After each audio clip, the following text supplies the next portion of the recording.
ان سے کہہ دو کہ خدا کی ہدایت یعنی دین اسلام ہی ہدایت ہے۔ القرآن والحکیم۔ شروع اللہ کے نام سے جو بڑا مہربان نہایت رحم والا ہے۔ الف لام میم صاد۔ اے محمد صلی اللہ علیہ وآلہ وسلم، یہ کتاب جو تم پر نازل ہوئی ہے اس سے تمہیں تنگ دل نہیں ہونا چاہیے۔ یہ نازل اس لیے ہوئی ہے کہ تم اس کے ذریعے سے لوگوں کو ڈر سناؤ، اور یہ ایمان والوں کے لیے نصیحت ہے۔ لوگو، جو کتاب تم پر تمہارے پروردگار کے ہاں سے نازل ہوئی ہے اس کی پیروی کرو، اور اس کے سوا اور رفیقوں کی پیروی نہ کرو، اور تم کم ہی نصیحت قبول کرتے ہو۔ اور کتنی ہی بستیاں ہیں کہ ہم نے تباہ کر ڈالی، جن پر ہمارا عذاب یا تو رات کو آتا تھا جبکہ وہ سوتے تھے، یا دن کو جب وہ قیلولہ یعنی دوپہر کو آرام کرتے تھے۔ تو جس وقت ان پر عذاب آتا تھا ان کے منہ سے یہی نکلتا تھا کہ ہائے، ہم اپنے اوپر ظلم کرتے رہے۔ تو جن لوگوں کی طرف پیغمبر بھیجے گئے ہم ان سے بھی پرسش کریں گے اور پیغمبروں سے بھی پوچھیں گے، پھر اپنے علم سے ان کے حالات بیان کریں گے، اور ہم کہیں غائب تو نہیں تھے۔ اور اس روز اعمال کا تلنا برحق ہے، تو جن لوگوں کے عملوں کے وزن بھاری ہوں گے وہ تو نجات پانے والے ہیں، اور جن کے وزن ہلکے ہوں گے تو یہی لوگ ہیں جنہوں نے اپنے تئیں خسارے میں ڈالا، اس لیے کہ ہماری آیتوں کے بارے میں بے انصافی کرتے تھے۔ اور ہم ہی نے زمین میں تمہارا ٹھکانہ بنایا اور اس میں تمہارے لیے سامان معیشت پیدا کیے، مگر تم کم ہی شکر کرتے ہو۔ اور ہم ہی نے تم کو ابتدا میں مٹی سے پیدا کیا، پھر تمہاری شکل صورت بنائی، پھر فرشتوں کو حکم دیا کہ آدم کے آگے سجدہ کرو، تو سب نے سجدہ کیا، لیکن ابلیس کہ وہ سجدہ کرنے میں شامل نہ ہوا۔ خدا نے فرمایا، جب میں نے تجھ کو حکم دیا تو کس چیز نے تجھے سجدہ کرنے سے باز رکھا؟ اس نے کہا کہ میں اس سے افضل ہوں، مجھے تو نے آگ سے پیدا کیا ہے اور اسے مٹی سے بنایا ہے۔ فرمایا، تو بہشت سے اتر جا، تجھے شایع نہیں کہ یہاں غرور کرے،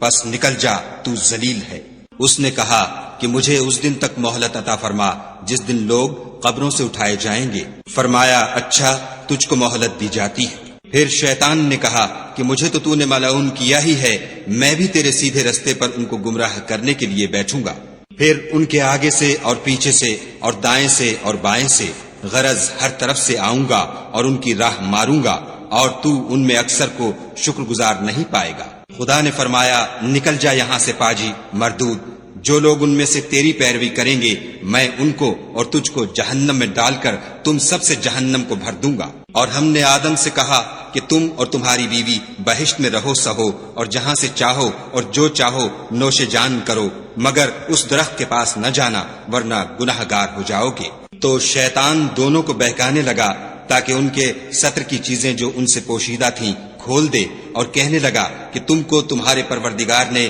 اس درخت سے صرف اس لیے منع کیا ہے کہ تم فرشتے نہ بن جاؤ یا ہمیشہ جیتے نہ رہو۔ اور ان سے قسم کھا کر کہا کہ میں تو تمہارا خیر خواہ ہوں۔ غرض مردود نے دھوکہ دے کر ان کو معصیت کی طرف کھینچ ہی لیا۔ جب انہوں نے اس درخت کے پھل کو کھا لیا تو ان کے ستر کی چیزیں کھل گئیں، اور وہ بہشت کے درختوں کے پتے توڑ توڑ کر اپنے اوپر چپکانے اور ستر چھپانے لگے۔ تب ان کے پروردگار نے ان کو پکارا کہ کیا میں نے تم کو اس درخت کے پاس جانے سے منع نہیں کیا تھا اور جتا نہیں دیا تھا کہ شیطان تمہارا کھلم کھلا دشمن ہے؟ دونوں عرض کرنے لگے کہ پروردگار، ہم نے اپنی جانوں پر ظلم کیا، اور اگر تو ہمیں نہیں بخشے گا اور ہم پر رحم نہیں کرے گا تو ہم تباہ ہو جائیں گے۔ خدا نے فرمایا، تم سب بہشت سے اتر جاؤ، اب سے تم ایک دوسرے کے دشمن ہو، اور تمہارے لیے ایک وقت خاص تک زمین پر ٹھکانہ اور زندگی کا سامان کر دیا گیا ہے۔ یعنی کہا کہ اسی میں تمہارا جینا ہوگا اور اسی میں مرنا، اور اسی میں سے قیامت کو زندہ کر کے نکالے جاؤ گے۔ اے بنی آدم، ہم نے تم پر پوشاک اتاری کہ تمہارا ستر ڈھانکے اور تمہارے بدن کو زینت دے، اور جو پرہیزگاری کا لباس ہے وہ سب سے اچھا ہے۔ یہ خدا کی نشانیاں ہیں تاکہ لوگ نصیحت پکڑیں۔ اے بنی آدم، دیکھنا کہیں شیطان تمہیں بہکا نہ دے، جس طرح تمہارے ماں باپ کو بہکا کر بہشت سے نکلوا دیا اور ان سے ان کے کپڑے اتروا دیے تاکہ ان کے ستر ان کو کھول کر دکھا دے۔ وہ اور اس کے بھائی تم کو ایسی جگہ سے دیکھتے رہتے ہیں جہاں سے تم ان کو نہیں دیکھ سکتے۔ ہم نے شیطانوں کو انہی لوگوں کا رفیق بنایا ہے جو ایمان نہیں رکھتے ہیں، اور جب کوئی بے حیائی کا کام کرتے ہیں تو کہتے ہیں کہ ہم نے اپنے بزرگوں کو اسی طرح کرتے دیکھا ہے، اور خدا نے بھی ہم کو یہی حکم دیا ہے۔ کہہ دو کہ خدا بے حیائی کے کام کرنے کا ہرگز حکم نہیں دیتا، بھلا تم خدا کی نسبت ایسی بات کیوں کہتے ہو جس کا تمہیں علم نہیں؟ کہہ دو کہ میرے پروردگار نے تو انصاف کرنے کا حکم دیا ہے، اور یہ کہ ہر نماز کے وقت سیدھا قبلے کی طرف رخ کیا کرو اور خاص اسی کی عبادت کرو اور اسی کو پکارو۔ اس نے جس طرح تم کو ابتدا میں پیدا کیا تھا اسی طرح تم پھر پیدا ہوگے۔ ایک فریق کو تو اس نے ہدایت دی اور ایک فریق پر گمراہی ثابت ہو چکی۔ ان لوگوں نے خدا کو چھوڑ کر شیطانوں کو رفیق بنا لیا اور سمجھتے یہ ہیں کہ ہدایت یاب ہے۔ اے بنی آدم، ہر نماز کے وقت اپنے تئیں مزین کیا کرو اور کھاؤ اور پیو اور بیجا نہ اڑاؤ کہ خدا بیجا اڑانے والوں کو دوست نہیں رکھتا۔ پوچھو تو کہ جو زینت و آرائش اور کھانے پینے کی پاکیزہ چیزیں خدا نے اپنے بندوں کے لیے پیدا کی ہیں ان کو حرام کس نے کیا ہے؟ کہہ دو کہ یہ چیزیں دنیا کی زندگی میں ایمان والوں کے لیے ہیں اور قیامت کے دن خاص انہی کا حصہ ہوں گی۔ اسی طرح خدا اپنی آیتیں سمجھنے والوں کے لیے کھول کھول کر بیان فرماتا ہے۔ کہہ دو کہ میرے پروردگار نے تو بے حیائی کی باتوں کو ظاہر ہوں یا پوشیدہ اور گناہ کو اور ناحق زیادتی کرنے کو حرام کیا ہے، اور اس کو بھی کہ تم کسی کو خدا کا شریک بناؤ جس کی اس نے کوئی سند نازل نہیں کی، اور اس کو بھی کہ خدا کے بارے میں ایسی باتیں کہو جن کا تمہیں کچھ علم نہیں۔ اور ہر ایک فرقے کے لیے موت کا ایک وقت مقرر ہے، جب وہ آ جاتا ہے تو نہ تو ایک گھڑی دیر کر سکتے ہیں نہ جلدی۔ اے بنی آدم، ہم تم کو یہ نصیحت ہمیشہ کرتے رہے ہیں کہ جب ہمارے پیغمبر تمہارے پاس آیا کریں اور ہماری آیتیں تم کو سنایا کریں تو ان پر ایمان لایا کرو، کہ جو شخص ان پر ایمان لا کر خدا سے ڈرتا رہے گا اور اپنی حالت درست رکھے گا تو ایسے لوگوں کو نہ کچھ خوف ہوگا اور نہ وہ غمناک ہوں گے۔ اور جنہوں نے ہماری آیتوں کو جھٹلایا اور ان سے سرتابی کی وہی دوزخی ہیں کہ ہمیشہ اس میں جلتے رہیں گے۔ تو اس سے زیادہ ظالم کون ہے جو خدا پر جھوٹ باندھے یا اس کی آیتوں کو جھٹلائے؟ ان کو ان کے نصیب کا لکھا ملتا ہی رہے گا، یہاں تک کہ جب ان کے پاس ہمارے بھیجے ہوئے فرشتے جان نکالنے آئیں گے تو کہیں گے کہ جن کو تم خدا کے سوا پکارا کرتے تھے وہ اب کہاں ہیں؟ وہ کہیں گے معلوم نہیں کہ وہ ہم سے کہاں غائب ہو گئے، اور اقرار کریں گے کہ بے شک وہ کافر تھے۔ تو خدا فرمائے گا کہ جنوں اور انسانوں کی جو جماعتیں تم سے پہلے ہو گزری ہیں انہی کے ساتھ تم بھی داخل جہنم ہو جاؤ۔ جب ایک جماعت وہاں جا داخل ہوگی تو اپنی مذہبی بہن یعنی اپنے جیسی دوسری جماعت پر لعنت کرے گی، یہاں تک کہ جب سب اس میں داخل ہو جائیں گے تو پچھلی جماعت پہلی کی نسبت کہے گی کہ اے پروردگار، انہی لوگوں نے ہم کو گمراہ کیا تھا، تو ان کو آتش جہنم کا دگنا عذاب دے۔ خدا فرمائے گا کہ تم سب کو دگنا عذاب دیا جائے گا مگر تم نہیں جانتے۔ اور پہلی جماعت پچھلی سے کہے گی کہ تم کو ہم پر کچھ بھی فضیلت نہ ہوئی، تو جو عمل تم کیا کرتے تھے اس کے بدلے میں عذاب کے مزے چکھو۔ جن لوگوں نے ہماری آیتوں کو جھٹلایا اور ان سے سرتابی کی ان کے لیے نہ آسمان کے دروازے کھولے جائیں گے اور نہ وہ بہشت میں داخل ہوں گے، یہاں تک کہ اونٹ سوئی کے ناکے میں سے نہ نکل جائے، اور گناہ گاروں کو ہم ایسی ہی سزا دیا کرتے ہیں۔ ایسے لوگوں کے لیے نیچے بچھونا بھی آتش جہنم کا ہوگا اور اوپر سے اوڑھنا بھی اسی کا، اور ظالموں کو ہم ایسی ہی سزا دیتے ہیں۔ اور جو لوگ ایمان لائے اور عمل نیک کرتے رہے اور ہم عملوں کے لیے کسی شخص کو اس کی طاقت سے زیادہ تو تکلیف دیتے ہی نہیں، ایسے ہی لوگ اہل بہشت ہیں کہ اس میں ہمیشہ رہیں گے۔ اور جو کینے ان کے سینوں میں ہوں گے ہم سب نکال ڈالیں گے، ان کے محلوں کے نیچے نہریں بہ رہی ہوں گی، اور کہیں گے کہ خدا کا شکر ہے جس نے ہم کو یہاں کا رستہ دکھایا، اور اگر خدا ہم کو رستہ نہ دکھاتا تو ہم رستہ نہ پا سکتے۔ بے شک ہمارے پروردگار کے رسول حق بات لے کر آئے تھے، اور اس روز منادی کر دی جائے گی کہ تم ان اعمال کے صلے میں جو دنیا میں کرتے تھے اس بہشت کے مالک بنا دیے گئے ہو۔ اعوذ باللہ من الشیطان الرجیم، بسم اللہ الرحمن الرحیم، الف لام میم صاد، کتاب انزل الیک فلا یکن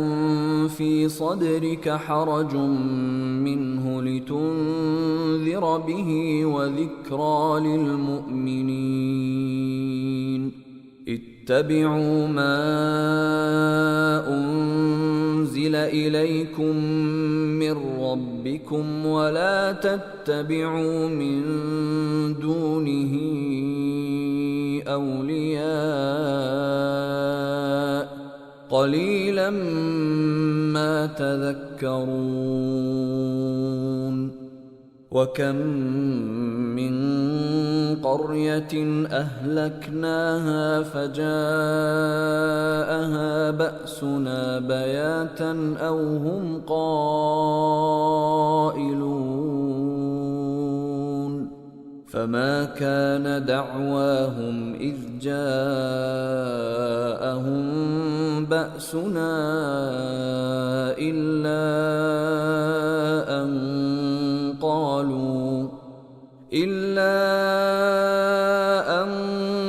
قالوا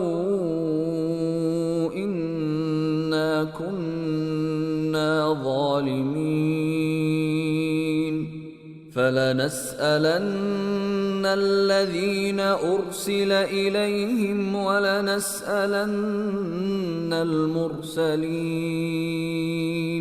فلنقصن عليهم بعلم وما كنا غائبين والوزن يومئذ الحق فمن ثقلت موازينه فأولئك هم المفلحون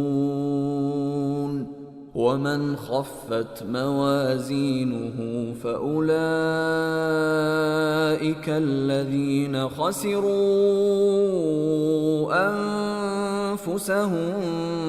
بما كانوا بآياتنا يظلمون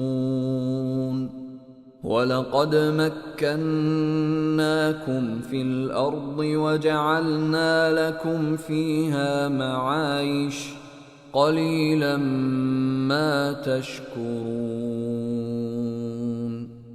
ولقد خلقناكم ثم صورناكم ثم قلنا للملائكة اسجدوا لآدم فسجدوا إلا إبليس لم يكن من الساجدين قال ما منعك ألا تسجد إذ أمرتك قال أنا خير منه خلقتني من نار وخلقته من طين قال فاهبط منها فما يكون لك أن تتكبر فيها فاخرج إنك من الصاغرين قال أنظرني إلى يوم يبعثون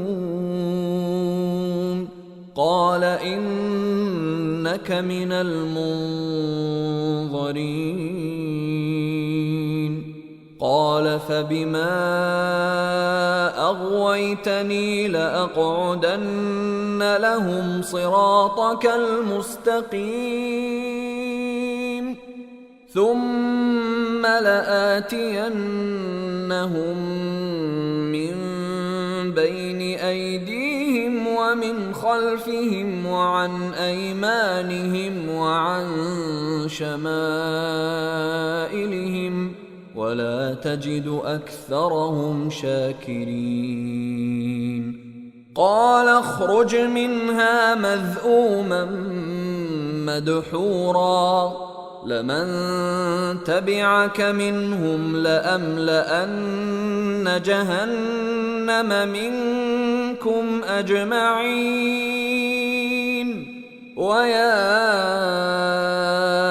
آدم اسكن أنت وزوجك الجنة فكلا من حيث شئتما ولا تقربا هذه الشجرة فتكونا من الظالمين فوسوس لهما الشيطان ليبدي لهما ما وري عنهما من سوآتهما وقال ما نهاكما ربكما عن هذه الشجرة إلا أن تكونا ملكين أو تكونا من الخالدين وقاسمهما إني لكما لمن الناصحين فدلاهما بغرور فلما ذاقا الشجرة بدت لهما سوآتهما وطفقا يخصفان عليهما من ورق الجنة وناداهما ربهما ألم أنهكما عن تلكما الشجرة وأقل لكما إن الشيطان لكما عدو مبين قالا ربنا ظلمنا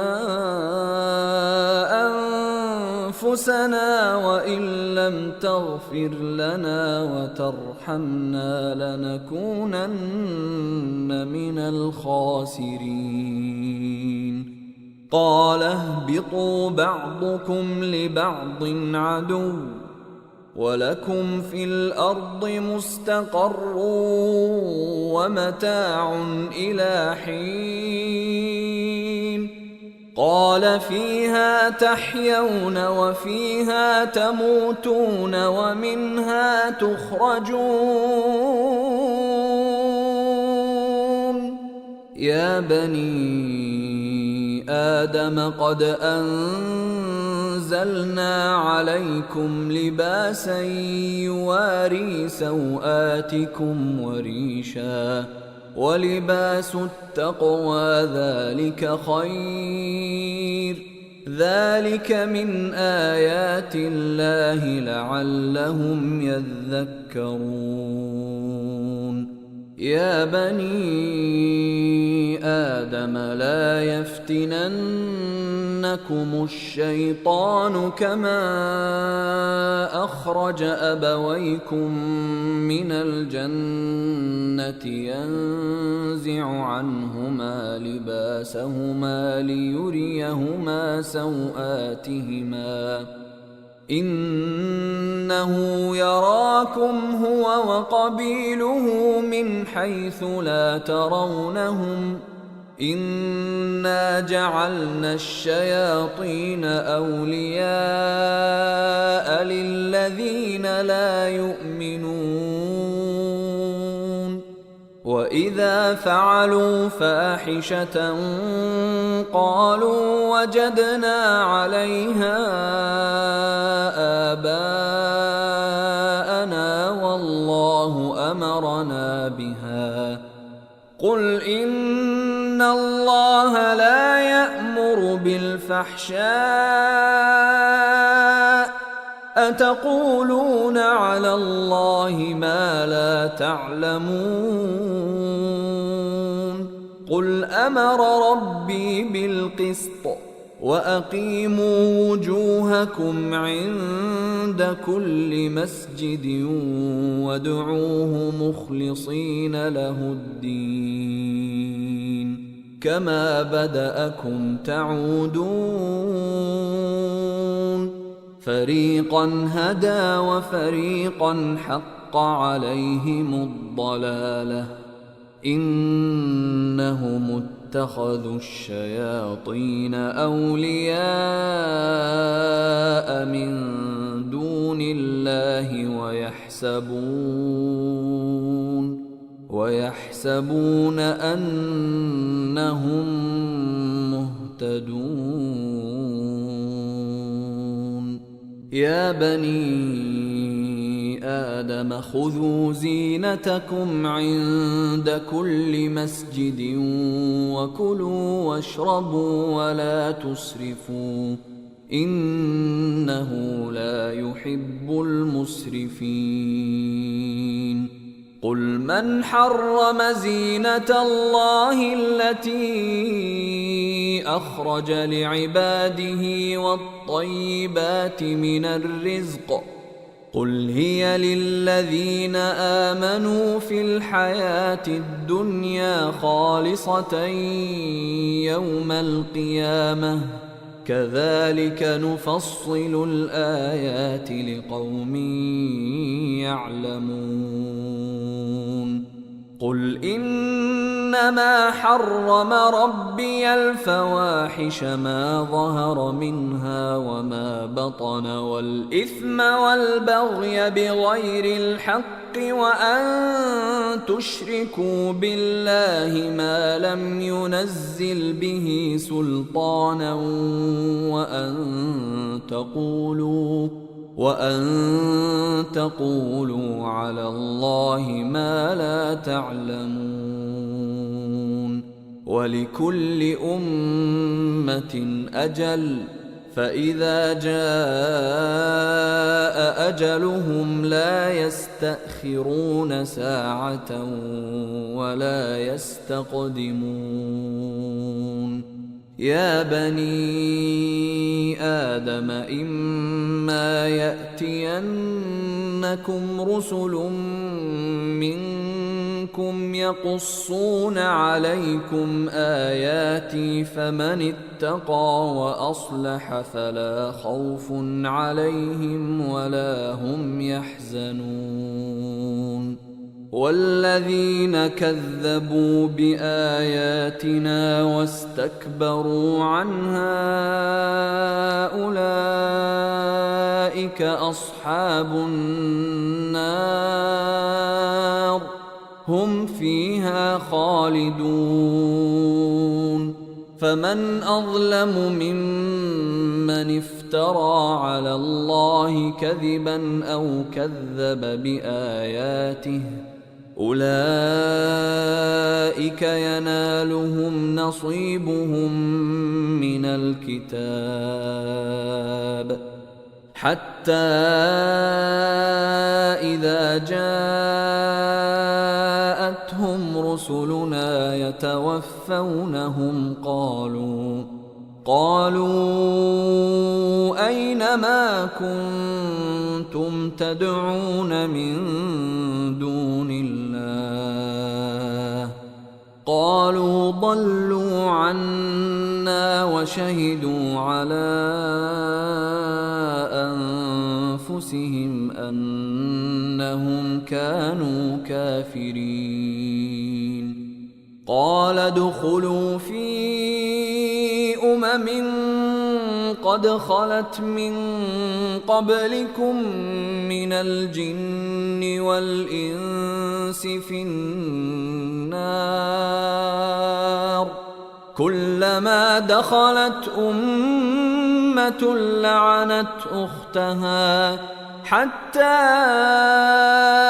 إذا اداركوا فيها جميعا قالت أخراهم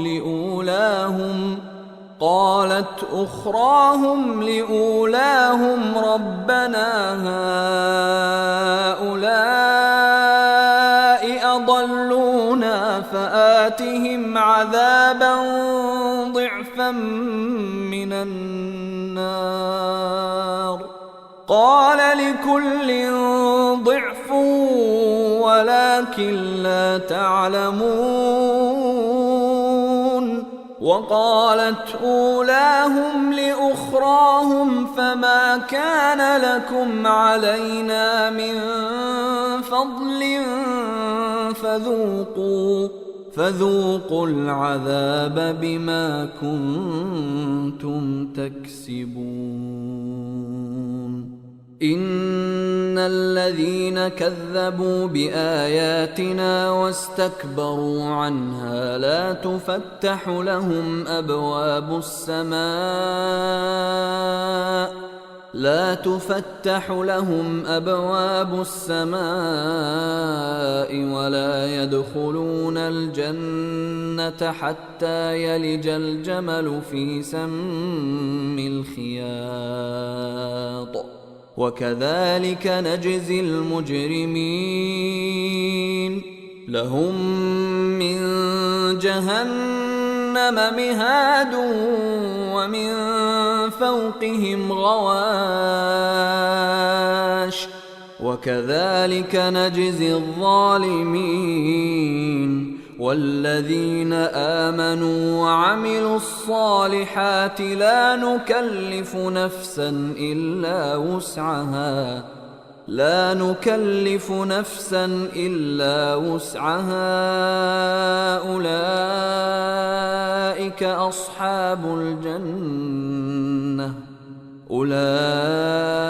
أولئك أصحاب الجنة هم فيها خالدون ونزعنا ما في صدورهم من غل تجري من تحتهم الأنهار وقالوا الحمد لله الذي هدانا لهذا وما كنا لنهتدي لولا أن هدانا الله لقد جاءت رسل ربنا بالحق ونودوا أن تلكم الجنة أورثتموها بما كنتم تعملون صدق الله العظيم. وما خلقت الجن والإنس إلا ليعبدون और मैंने जिन्न और इंसानों को इसलिए पैदा किया है कि मेरी इबादत करें।